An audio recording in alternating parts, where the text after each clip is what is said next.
Hai, perkenalkan nama saya Ainun Nimaturahmah. Saya adalah peserta latihan dasar CPNS Angkatan ke-16. Di video kali ini, saya ingin berbagi tentang nilai dasar PNS yang keempat, yaitu komitmen mutu. Nah, menurut Kamus Besar Bahasa Indonesia, mutu atau kualitas itu didefinisikan sebagai tingkat baik atau buruknya suatu kadar. Nah, komitmen mutu sendiri memiliki 5 dimensi karakteristik nih. Yang pertama, tangibles, yang meliputi bukti fisik dan sarana komunikasi. Yang kedua, reliability, terkait kemampuan melayani dengan segera dan memberikan kepuasan sesuai dengan apa yang dijanjikan. Lalu ada responsiveness, artinya ada keinginan membantu pelayanan dengan tanggap.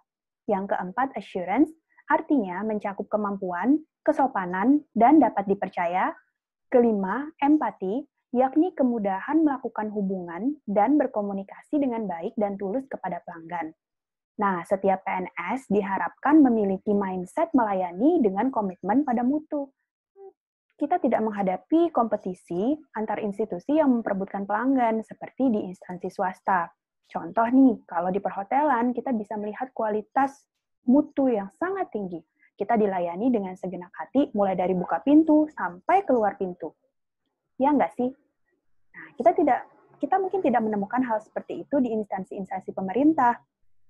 Dalam paradigma lama, hal itu disebabkan karena memang pemerintah mau nggak mau nih, masyarakat bakal datang ke pemerintah. Karena masyarakat yang butuh instansi-instansi pemerintah.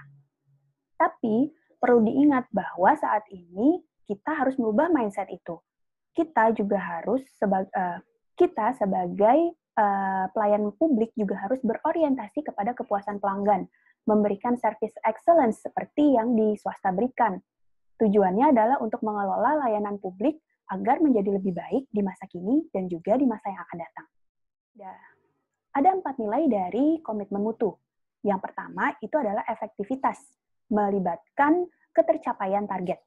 Yang kedua adalah efisiensi, yang melibatkan penghematan biaya dan penggunaan sumber daya dalam sebuah kegiatan. Yang ketiga, inovasi, di mana adanya dorongan atau desakan untuk melakukan perubahan yang positif. Nah, inovasi ini bisa berasal dari dalam diri sendiri atau berupa desakan dari eksternal. Contohnya nih, masyarakat menginginkan ada sistem online. Karena ada desakan dari masyarakat, maka sebuah institusi pemerintah akhirnya membuat sistem online. Itu merupakan perubahan positif yang dapat dilakukan dan merupakan sebuah inovasi. Yang keempat adalah mutu. Mutu yang dimaksud di sini adalah dasar capaian kerja. Contohnya nih, ketika kita masuk ke kantor-kantor pemerintah, kita sering kan menemukan tagline-tagline berupa komitmen terhadap pelayanan, mutu, dan lain sebagainya. Nah, itu merupakan janji dari instansi kepada masyarakat untuk melayani dengan segenap hati. Nah, gimana sih cara kita memetakan apa yang harus kita perbaiki dalam sebuah organisasi? Ada banyak sekali caranya. Salah satunya kita bisa menggunakan Fishbone Manajemen Mutu. Fishbone Manajemen Mutu ini semacam model pemetaan masalah dengan yang terinspirasi dari tulang ikan nih.